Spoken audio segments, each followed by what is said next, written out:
Hello Gemini, Sun, Moon, Rising, and Venus signs. Kamusta kayo? Sana po ay nasa mabuti kayong kalagayan. Welcome back po sa Star Tarot. At kung bago kayo rito, welcome din po kayo. Please subscribe, like, share my videos, and leave me a comment kung nakaresonate po kayo. So we have full moon, protect your energy and hold your stars close. Ayan, protect your energy, Gemini. Kasi baka you are also surrounded with people na, alam mo yon, negativity lang ang hatid sa buhay mo. Alright? Maaring you are surrounded with people na mga abusado, mga marites, marisol, mga ganyan, ano, na maaaring naghahatid lang sa iyo ng intriga, naghahatid ng chismis, mga ganon. So you may need to protect your energy. And one way that you can do to protect your energy is to surround yourself with positive thinking people, with happy people, with people that are, nag-iisip ng mabuti para sa kapwa, yung mga ganon. Okay? So that is one way. No? And there are so many other ways of protecting your energy. Diba? Lagi kayong mag-cleansing ng lugar ninyo, mag-cleansing kayo ng sarili ninyo, ng katawan ninyo, yung gano'n. Okay? So, your next message is control. Link your own constellations and take control. Ayan. So, take control of your situation. Don't allow other people to control you. Kasi may sarili ka naman judgment. May sarili ka namang pag-iisip. May sarili ka namang diskarte sa buhay. So, wag mong hayaan na ikaw ang kontrolin ng iba. Wag mong hayaan na yung ibang tao magdedesisyon para sa'yo. Kasi meron ka namang sariling kakayanan eh. Meron ka namang sariling pag-iisip, kakayanan, diskarte, 'di ba? Kaya wag mong hayaan na ang iba kung na merong mga nagtatry dyan na kung anong gusto nila para sa'yo, yun ang masunod, yun ang susundin mo. Kasi buhay mo to eh. Ikaw yan, buhay mo yan. So, you should choose life in your own terms, no? At hindi yung iba yung magdidikta sa'yo. Alright? So, we have dark side. Don't hide yourself away. Okay? Huwag kang magtago. Huwag kang mahiya. Diba? Ipakita mo na meron kang kakayanan. Ipakita mo na you are also equipped, no? With anything na magagamit mo para ikaw ay magtagumpay din sa buhay. Okay? Huwag kang mahihiya. Don't play small, Gemini. Kasi sayang na mga talents, skills, and gifts na binigay sa iyo ng universe kung itatago mo lang ang mga yan. Diba? Gamitin mo yan para umasenso ka, mag-progress ka sa buhay, diba? Magtagumpay. So, by the way, maraming salamat for subscribing, and if you haven't subscribed yet, subscribe na kayo. And also, maraming salamat din for not skipping the ads. Malaking bagay yan sa akin. And also, please click the join button sa baba ng video kung gusto po ninyo na mag-join kayo sa membership. Salamat. So, we have 8 of Cups. Ayan. So, there are a lot of changes that might occur sa buhay nyo. Maraming pagbabago.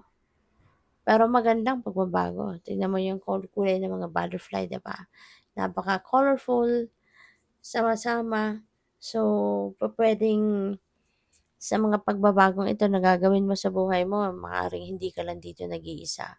There could be people that are going to support you. There will be people siguro that are willing to help you in any way, shape, or form. Okay? So, maaaring meron din dito mga tao na, kunyari, nag-a-advise sa'yo. There could be people na nagbibigay sa'yo ng hint, nagbibigay sa'yo ng suggestions, mga ganyan. No, Gemini? At saka, possible dito na, since 8 of Cups is also departure energy, pwede yung pagbabagong ito no, may sitwasyon kayong iiwanan, may sitwasyon kayong gusto ninyong talikuran. no? Kasi parang puwedeng nababagot na kayo. Kaya gusto mo ng baguhin ang lugar na kinalalagyan mo, sitwasyon na kinalalagyan mo, because parang siguro naiisip mo na, you deserve better, then you can do more, kumbaga, 'di ba? Sa tingin mo marami ka pang magagawa, marami ka pang puwedeng gawin para maging kapaki-pakinabang ka, 'no, para makatulong ka pa sa mas maraming tao, yung gano'n, at mas maging masaya ka, 'di ba? Kaya siguro iiwanan mo na yung sitwasyon na 'to. So, what else? We have Six of Swords, 'yan. So, ta-travel talaga kayo. Si Eight of Cups also may travel energy 'yan. Six of Swords, gano'n din. Pero si Six of Swords, ano 'to, you're going to move on, no? You're definitely going to move on, in your life. Nanggagaling kayo dito, no, with the Six of Swords energy. Nanggaling kayo diyan sa isang sitwasyon na hindi na healthy para sa'yo, hindi na masaya. Hindi ka na masaya, hindi ka na contented sa lugar na 'yan or sa sitwasyon na 'yan. Kaya mas pipiliin mong umalis na't iwanan na ang sitwasyon na 'yan, because you know na outside of where you are now, marami ka pang magagawa, 'di ba? Hindi ka na magtiyatiyaga dito kasi you've done everything you can, nagtiyaga ka na, naghirap, nag-try, triny mong ayusin ang sitwasyon na 'to, pero wala, ikaw lang ito, eh. 'No, ikaw lang yung nag-e-effort, yung mga tao sa paligid mo maaaring walang pakialam na ayusin din ang sitwasyon ninyong lahat. Kaya mas pipiliin mong iwanan mo na 'to. Ano, nai-stress ka na diyan, eh. This could be relationship, maaaring yung person mo wala din pakialam. Kung ayaw mo na, 'di 'wag, 'di umalis ka, 'di ba, yung gano'n ba. So, yeah, yung parang wala ka ng hindi ka pinapahalagahan na sa sitwasyon na ito. Kaya maaring eto na, nasagad na din yung pasensya mo at maaring nakita mo na yung turning point, 'no, sa buhay mo, na it's about time na for you to bigyan importansya yung self-worth mo, 'no, and you deserve better than what you are experiencing. Kaya maaaring yan ang dahilan, 'no, kung bakit aalis ka na. So, this is a new beginning as well, kasi as you head towards a different path in your life, magsisimula ka ng bagong buhay. Magsisimula ka ng bagong chapter sa buhay mo. So, good luck sa'yo. So, we have the moon.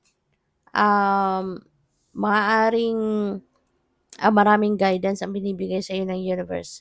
Pupuwedeng divinely orchestrated, 'no, yung pag-iisip mong pag-walk away from this situation, this is divinely orchestrated, you know. Alam mo na meron kang guidance, 'no, kaya siguro malakas din ang loob mo na iwanan ang sitwasyon na 'yan, because you know in yourself, na you are supported by the divine. Siguro napi-pick up mo, nararamdaman mo yung nararamdaman mo yung mga mensahe, napi-pick up mo yung mga messages sa'yo ng divine, you know? At kaya yun ang susundin mo. It's about time na for you to take action towards happiness, towards your safety, yung gano'n, 'no? So 'yan, ipagpatuloy mo lang na makinig ka sa iyong intuition, magpatuloy ka lang na magdasal. Kasi the universe is guiding you towards kung saan ka dapat mapunta. Kaya tama 'yan na makinig ka, lagi mong papansinin ang mga omens, mga signs, symbols, synchronicities, kasi that could be guidance pa rin para sa'yo, 'no, para maasistihan ka ng divine universe kung ano dapat mong gawin, kung saan ka dapat papunta. Okay? Good luck. Thank you for watching Love and Light. Namaste.